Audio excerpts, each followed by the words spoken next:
podcast aims to help you break in and thrive in the advertising industry. And we do that by sharing conversations with those kicking ass on the other side. I want to open up to you all, just me and you. Sometimes it gets stressful as a host. You have to guide guests to interesting answers, lead the conversation, research, and you never really know how an episode will turn out.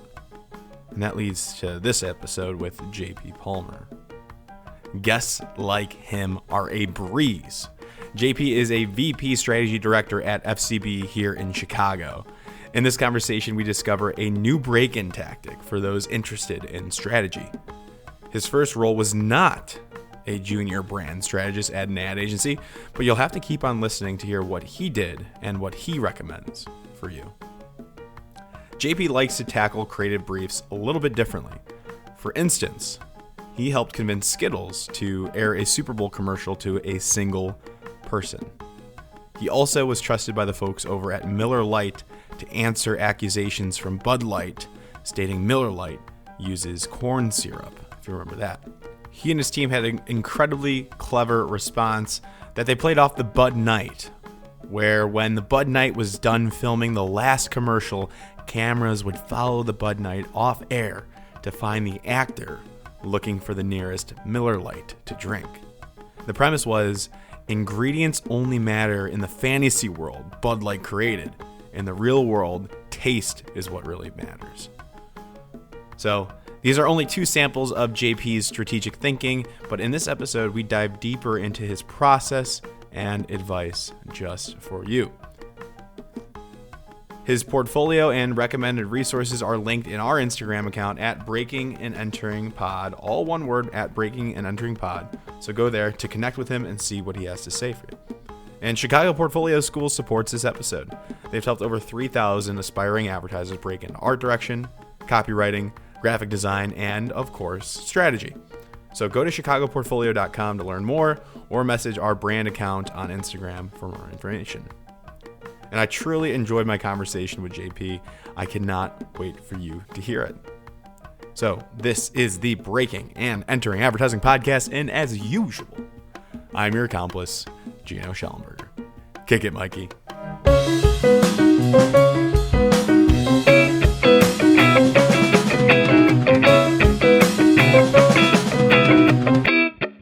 All right, JP Palmer, welcome to the Breaking and Entering Advertising Podcast. Super pumped to have you on. We've been trying to get this on, trying to have you on for a while now, so it's finally here. Happy to have you. How you doing? I'm doing great. Thanks for having me, Gino. Can't wait to sit here and talk about all things advertising with you. How often do you talk advertising? Is that all? When I'm getting paid to talk advertising, it is the majority What of what about I after? do. I try not to. It seeps into your personal life. It's hard not to be a critic constantly. I think it probably wears on people who aren't in the industry, who are also in my life. Believe it or not, I have non-advertising people in my life who don't love it as much as I do. So I try not to talk about it all of the time, but it's a tough switch to flip off. It is. It's tough. And then also for people that are not in advertising, they'll probably look at you. And if you're watching TV with them, did the record button just hit for you? Yeah, that's me. It's my team's blowing up because I sent a terrible idea to some creative friends of mine, and they are now laughing at me. Okay, that's okay. That happens. But I was gonna say, like, whenever you're sitting around, like with your buddies or your family, and a commercial comes on, do they just look at you immediately and ask you what your thoughts are? Or they say, "Hey, that was cool, JP," and they look at you as that guy? Oh, all of the time. I think that most of the people aren't thinking about advertising the way I am. So it usually starts with me scoffing or laughing at something. And then they're like, what was that about? Why did you do that? So I do think some of that happens. I will say I have a slightly different background where my dad's an ad man too. So within my family, there is this weird kind of deeper understanding of what it is I do, but outside of that, not really. Yeah. Okay. So let's talk about you, and then we can dive into all that. But you're currently the VP. You're a VP. You're of strategy at FCB. Is that accurate? That is accurate. That's my title. FCB is in Chicago. We met through Nick Stoner, whose episode will probably be posted by the time this is aired. Go listen to Nick Stoner's episode 2 after this. But you're in Chicago. I'm in Chicago. We've met before, and I can't wait to talk. We've met before, and you're just so insightful, and I can tell you're a great strategist. And looking at your portfolio, I know you're a great strategist. I can't wait to have this conversation and really share your story and share your advice to our listeners that are interested in strategy or just interested maybe in good advertising. That's awesome. Yeah. Funny. I don't consider myself a great strategist. I would consider myself maybe an average strategist, but a pretty good ad guy or ad woman or ad person. Sure. For me, it's all about making great ads, and my discipline happens to be strategy. That's the thing that gets me most excited, and the thing that I'm most excited to talk to you about. I want to ask you, because we just were talking before we recorded. I think an interesting question to start us off to get to know you before we even get into your background and how you got here and your break-in story. What type of strategist is JP Palmer? I would say a provocative one, a brash one, a pretty unintellectual strategist, which is, I think, pretty rare to hear. For me, it's all about the idea. And I try to keep things really simple. And this is probably an oversimplification, but I break it down into like brands have to say something. You have to figure out what you're going to say, and then you're going to figure out how you're going to say it. And to me, the art of planning oftentimes is, what should we say? And people talk about insights a lot. That's the why you're going to say that. But to me, the most important thing is, what are we going to say? What's the most interesting thing we can say about this product? What's the most interesting thing our brand could say about this cultural moment? And then from there, I toss it over to my good friends in the creative department, Nick Stoner previously, shout outs. And they figure out how they're going to say it. How's it going to be written? How's it going to show up? What's the medium? How are we going to express that thing from the brand? And so when you really start to focus on what's the brand going to say, the intellectualization of it, to me, just becomes boring and tedious a lot of the time, because people don't operate in that world. So why? We study it and we talk about it so much. We overanalyze all the time. So you're saying just slow it down. What are we trying to say? Why are we saying it? And how do we say it? Those are your 3 things, right? Pretty much. Yeah. What's the thing we're going to say? And obviously I wouldn't be a great planner if I didn't understand why we were going to say that. What's the insight? Why is that going to resonate with this group of people? Why is it the right thing to say in this moment? But it ultimately, the thing that I think people are hungry for oftentimes from strategists is less of the insight, but what should we go say? And then creatives can go and focus solely on, how are we going to say it? Yes, absolutely. It's interesting. And you probably were able to figure out the why through your background with research, which we'll get into in a little bit in your break-in story, because you didn't just dive right into strategy. You had to go into research. But before we talk about that, and that's a little bit of foreshadowing, I want to know about what you're doing today. So tell us about what your role is like at FCB. What's your team? What are you guys working on? Is there a big game commercial? This will probably be aired after.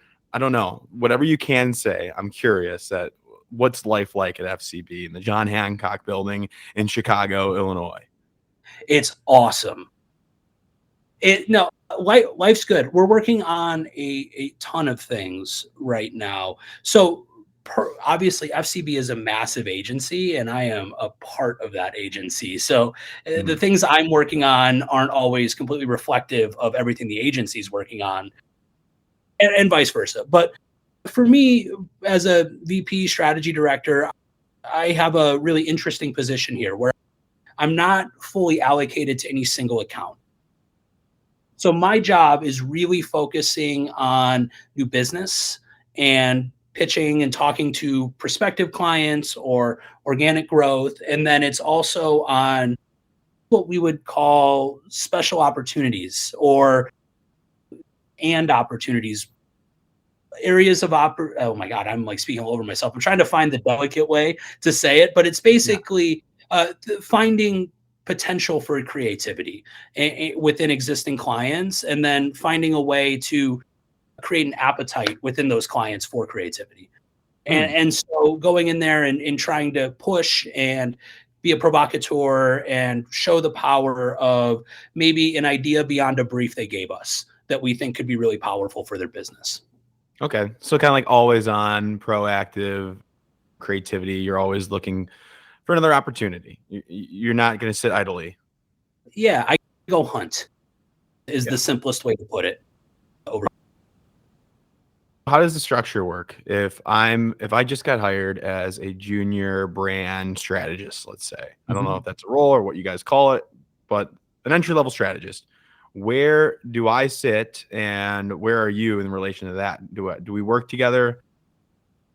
We would on certain things. I think that's the beauty, and one of the things I love so much about my position here is that I get to work with all the planners, all the strategists in various capacities, and it's something that I personally love.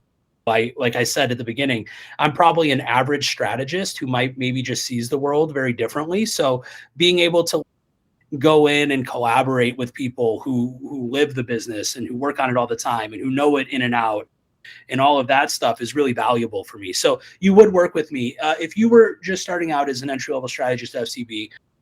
You would probably work on an account, right? So here we have 40 something accounts. You could work on the Walmart team, or you could work on the Cox team, or you could work on Kimberly Clark working on Kleenex. And Mhm. within that, you would really, when you're starting out, you would work on a brand and you would immerse yourself in it. You would work with the clients and the creative teams and really think about what that brand's going to be doing for the next year, next couple years, and planning out what they're going to say. And so that's really where you would start. It is really focused on probably a single account, maybe two, building work, partnering with creatives. And then as your career develops, you'll start to work on more accounts and things like that.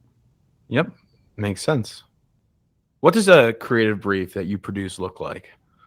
I'm curious. So this will probably get me into trouble. I'm not a huge fan of brief templates. I I much prefer rules, but every brief is going to be a little bit different because every challenge and problem is a little bit different. So I've often found that trying to put a new problem into an existing template oftentimes shortchanges some piece of that. For me, I like to keep a brief into two parts. The first part is what do I need you to do? You always hear people talking about being on brief or off brief. That Mhm. first part is here is at a very fundamental level what we need the work to do. And if you are able to bring ideas that do this thing, you're on brief. You're good. So I always give a North Star, and that can take a lot of shapes, right? It can be your really classic get to buy, right? Get this audience to change their behavior by telling them this thing or by doing this thing. That's your North Star. That's the first part of the brief. And then the second part of the brief is really inspiration. It's back to what I was talking about around that triangle of so if this is the thing we're going to go say, here's some thoughts, right? Here's some cultural conversations. Here's some groups to look at. Here's some interesting ways people may have, played with this type of thought in the past, and really serving up equal parts, really specific. This is your brief. This is your challenge. This is what we need creativity against. And then also, here are some ways you might start to think about it and really, marrying those two worlds. Okay. So if we're in the scenario here now that we're junior brand strategists, we're all listening here. We're all junior brand strategists at this moment, and you give us a brief. I want to also switch it now. I'm curious if I'm a junior, how did you come up with this and where did it come from? Are you talking with the client about this? What's your relationship with the client? Where did you get this information from? In what context? So, are you just talking about like A brief. You give us, let's just say XYZ. Where did you get all that information from? Yeah, well, we can just talk about the process at Sure. at a really core level. So typically, the way it'll work is a client will write a brief for us. So they'll do a client to agency brief.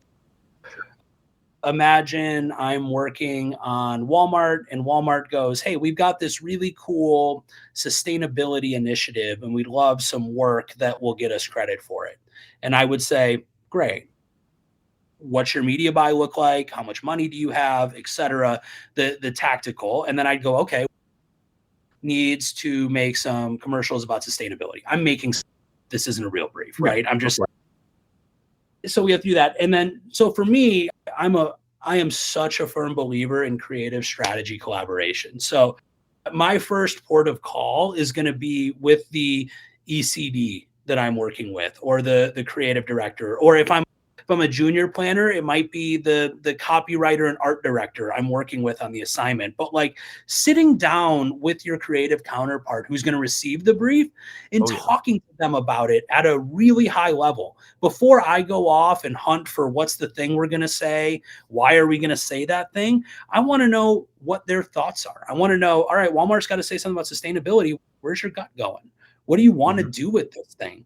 And from there, I'll take inputs from my creative team. I'll take inputs from the client, and then I'll go off and I'll think a little bit and I'll write to it. And I'll write to it a bunch of different ways. And then I'll inevitably end up editing myself massively. And I'll get to some form of a brief. This is what we need to Mhm. go do. Here's what I think we should say about this thing. Here's why I think we should say it. And here are the constraints for you guys as you go off and ideate.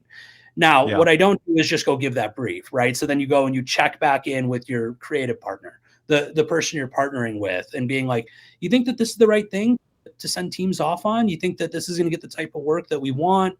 What would you tweak? Any references that are in your brain that you want them to be thinking about? Great, let's get those in there. And then I think the best briefs are honestly delivered as a collaboration between a strategy lead and a creative lead, right? Makes That we're in this together. This is what we think is the best route for you. We think it's really fertile, and we're really excited to see what you have. So that's the process at a really high level. Love it. And I'm sure it differs sometimes, most of the time. You gotta look at it different angles. But I appreciate that. I think that's just great for our audience to understand from somebody that's higher up and just to see how it all disseminates. So I Yeah. appreciate that. Let's kick it back now to your story and how you broke into all of this. So like we said before, I alluded to it that you didn't start off in strategy. Where did you Mhm. start off? How did you even break in? Or I guess my first question is, what was that moment that you said, okay, I want to do this thing called advertising? What was that first time you thought that? I think we have to back it up a little bit. And just in this, my dad is an ad guy. And so I was pretty acutely aware of advertising from a really young age. And uh, this is really anecdotal, but the first time I remember thinking, maybe I could go into advertising, maybe that would be a thing for me. I was probably 13 or 14. My dad was working at Leo Burnett Detroit at the time. So we were living in Detroit, and he had some of his creatives friends over for dinner, them and their wives. And one of the creative directors pulled up in a bathing ape t-shirt, a Bape t-shirt. And I'm sitting there at 14 going, "Oh, this dude's fucking awesome. Like he's wearing the types of shirts that I like. Like this dude works with my dad. Like what is," and it was like, wait, my dad's got this cool job. This is awesome. And so from there it was a spark, but I think like any son, you don't want to do what your dad did. And so I went off to school and I didn't think about it. And I thought I was going to be a lawyer. And then I learned that wasn't for me and started to really reorient towards potentially going into a career in advertising. Gotcha. Love it.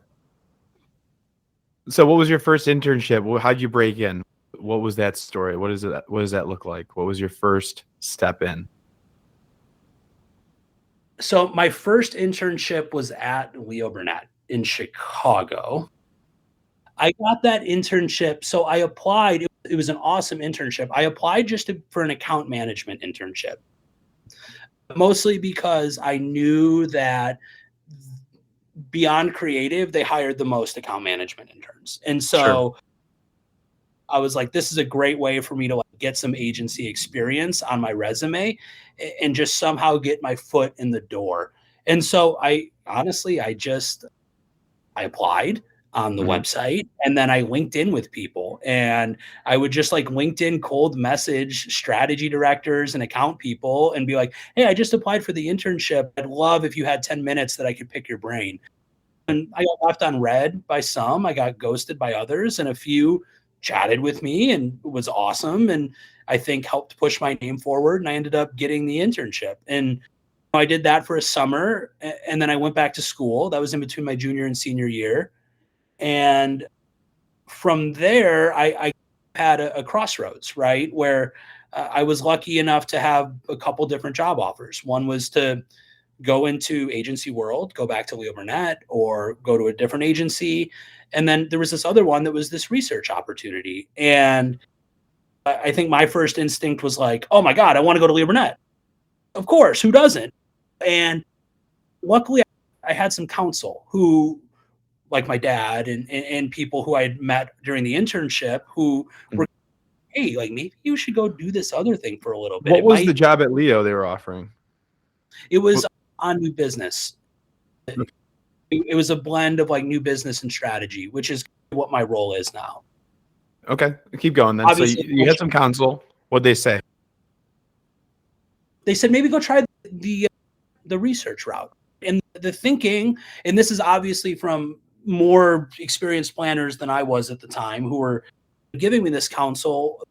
Their point of view was a junior planner at an ad agency it's a great job, but it's not the most effective way to practice the skills you're going to need as you get up in planning, or at least that was their opinion. And I think everyone's got a different path, but their point was if you can go off and you can go do research for a couple of years, which is what I did. And I did a really interesting form of research. I did only qualitative. And basically my job was to fly around the country and the world at times and interview people.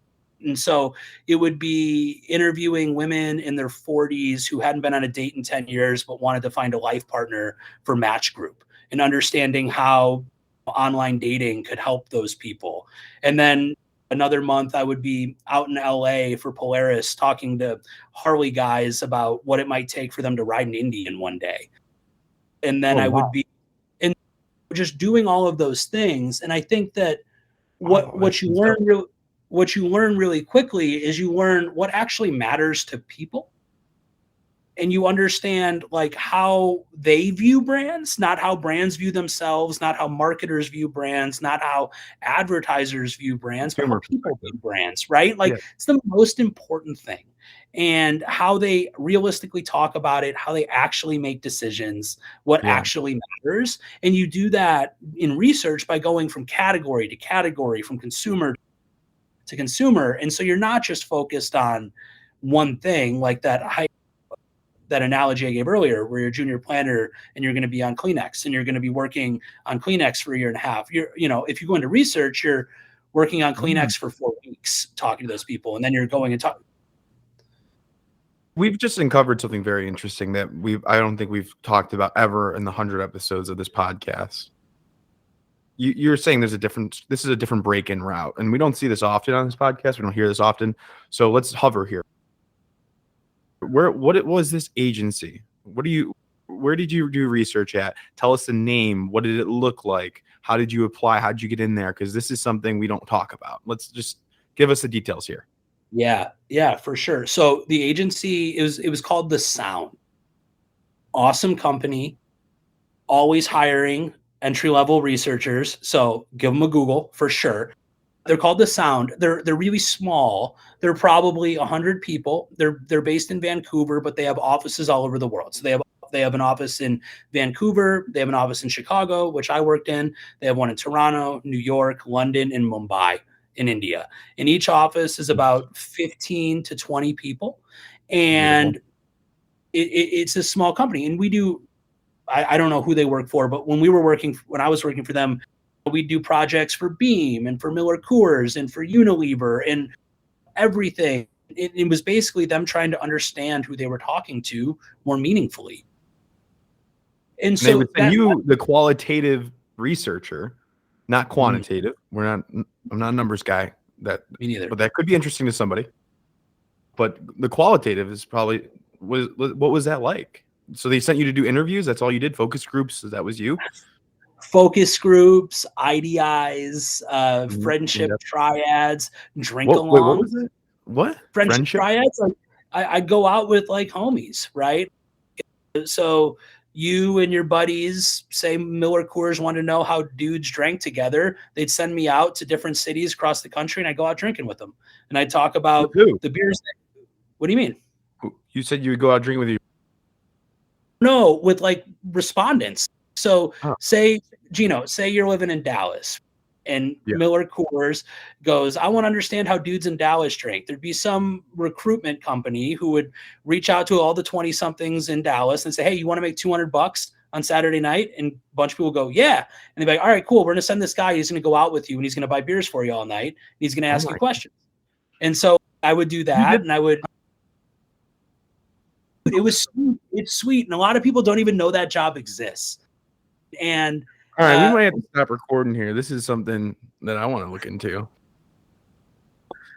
What's especially awesome about it is you're just talking to people. You learn how to ask the right questions, which is so important in planning, is getting to the heart of it, asking people the right questions, being able to truly listen. I think that's another thing that like is such an invaluable skill, is being able to really genuinely listen to people, not listen to respond to them, but listen to understand them. And the more you put that into practice and the more that becomes something conscious that you're doing for work, I think all it does is make you a stronger planner. All it does is allows you to understand why something is an insight, or add context, or add some sort of personal anecdote that makes it feel real and emotional, that'll make someone really resonate with it. So yeah, it was a sweet gig for a while. But the reason I backed out of it is twofold, and I think that it's important for everyone to know. One, it's grueling, the travel, right? You're on the road constantly. Which was awesome out of school, but as you age.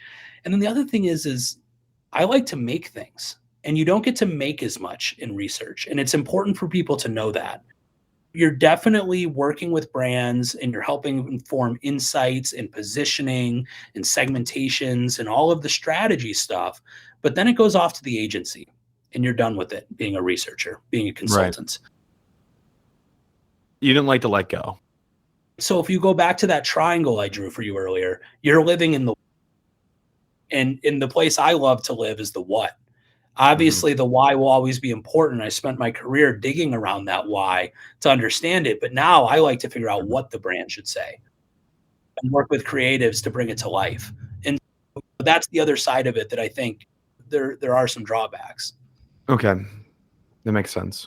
I'm curious. I just have one more question about that role, that research role. So what were you delivering? So after you spend a weekend with buddies in Dallas to understand how they drink and why they drink, what would you report back? What are you writing? Lots of reports? What are the deliverables when you find out research?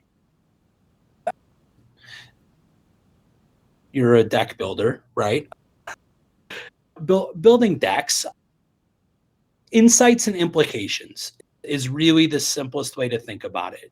You would go off and you drink with these people, or you'd interview these women, and you'd pull insights out, right? You'd listen to understand them. Sure. You'd think thoughtfully. You'd interview 40 people who had different backgrounds, and then you figured out what linked them, and you do all of that type of stuff. And then also the coolest thing is I also got to make a few documentaries, which was awesome. So that was the other side of it, is a lot of times I'd be doing these interviews on camera with a film crew, and the clients would ask us to make a mini consumer documentary to bring these people to life. And I got to do some of those for clients. And I also got to do some really fun documentaries that weren't attached to a client, that were just really scratching that curious itch that I had and then bringing it to life via talking and understanding the people behind it. Okay. I think that's super interesting. But I want to carry it on now. And I want to ask you then, so you realized it was time to move on from this. It was grueling. You wanted to talk about what people are saying and that next step. So then you broke into agency life. Is that correct? Was that FCB right then? No, that wasn't No, FCB. no, it wasn't FCB. So I went to DDB after the Sound. I worked at the Sound for a few years, probably about 3 years out of school. Mm-hmm. And then I went to DDB. I wish there was a great transition story there, but it was honestly like a strategy director who had heard my name, reached out, was like, got an opening. Would you be considering making the jump? And I was like, maybe. And the rest is history. That's what made you attractive to a senior level strategist, is that you had this research background. So is that accurate? Or were you looking for the role switch? No, you nailed it. I think that they were looking for someone like me. And I think you may be leading me a little bit there, but I think that's a really important quality that I had that I probably stumbled into, and now being on the other side of it, being in a position of hiring and looking for people, that I think about, which is finding you read my mind. Yeah, I can pick up what you're putting down, is finding those kind of non-traditional avenues into, I think, specifically strategy and planning. If you think about what strategy and planning is within an agency, it's oftentimes one of the smallest departments in an agency. And what you don't want a ton of is you don't want a ton of redundancy, right? You don't want the same. So you want the unique people, the different skill sets, the weirdos and the freaks. There's a great quote that I'm absolutely going to misattribute, but I think it's like one of the BBH guys, the founders, who said, a great planner makes a horrible dinner. And the point was like, the planner is the person who you do not bring to dinner for the clients because they're going to say some shit they shouldn't. But they're the weirdo, they're the misfit. They see things maybe differently, but that's their superpower. And I think that is what I had, is that you had a bunch of planning directors going, wow, this dude can really interview people. He really understands how to talk to people, which is great because I have someone who's awesome with the numbers, and I have someone who's really great at this thing, but I really need that in this department, because a strategy department is a department. It's a bunch of different skills coming together. And yeah, I do think that's really important, is finding what I always say your secret sauce is, right? What's your superpower? What's that thing that you are unrationally excited about or into, that you can parlay into a maybe slightly different view of the world that informs the way you think about things? And what is that for you? Oh, man. I think it's a couple things. It's a great question. I should have known that was coming. So for me, earlier, you introduced me as a great planner, and I said I'm average. I actually think I'm like the world's worst planner, which is something that I like carry. My superpower is I am a little bit of an asshole.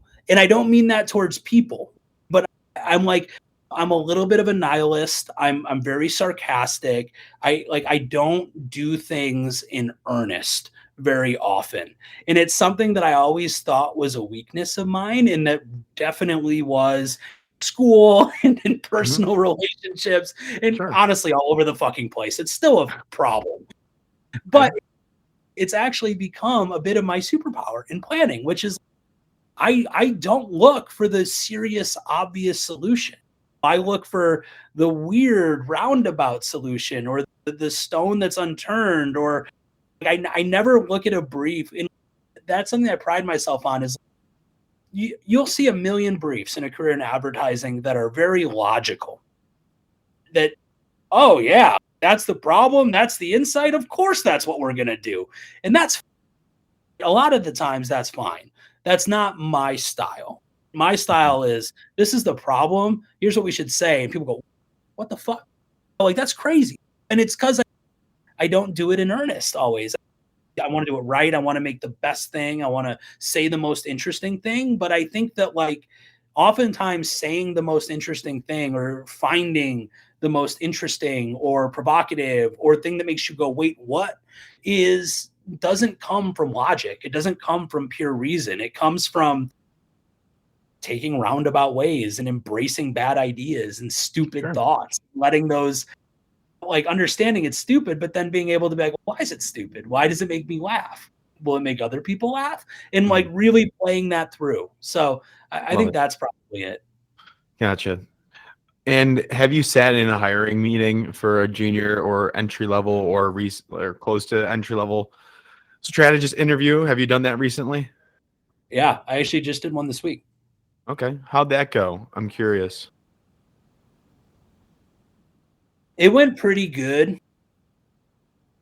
Not awesome, but it went pretty good. What could somebody that's going into an interview just do to make things better? Do they need a portfolio? Do they need to show work? How do you effectively show your strategic process, your thinking in an interview? Honestly, it's one of the hardest things to do.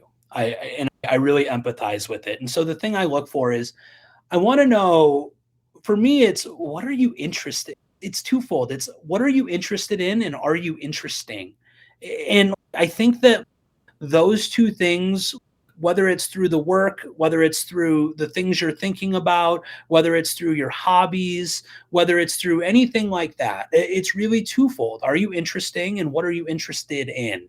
And how you talk about those things, passion, and like how you've thought about it. And it's really reading between the lines, especially at an entry level, right? There's no expectation for me that you are like, well, this is the campaign I would have made, and this is my insight and all of that stuff. It's really about, are you interesting? And then, do you speak in interesting ways? Are you interested in random things that I'm not interested in, but I respect the hell out of your passion? Like, I want the same that. people. You don't want you want diversity in thinking.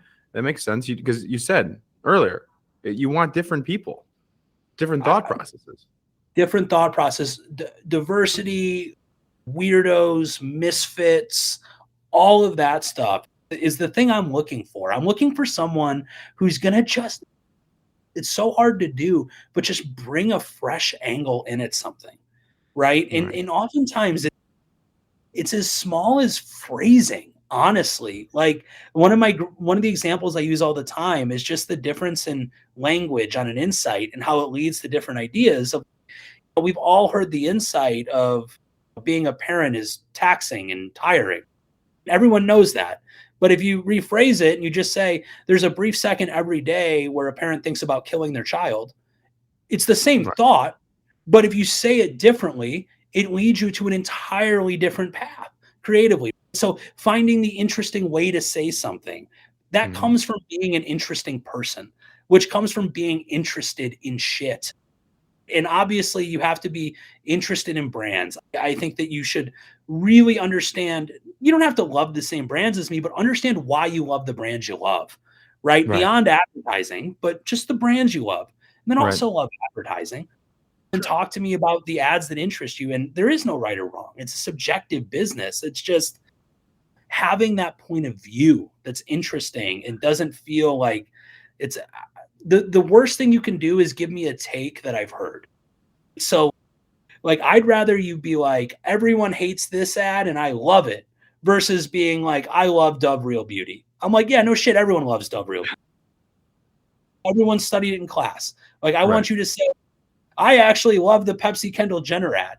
And I'm like, what? And I want to, but even if it's a horrible take, I want to hear it. And I want to talk about this crazy take that you have. It's about being counterintuitive, about like zigging where other people zag, and just having an interesting point of view. I love it. I love it. Awesome.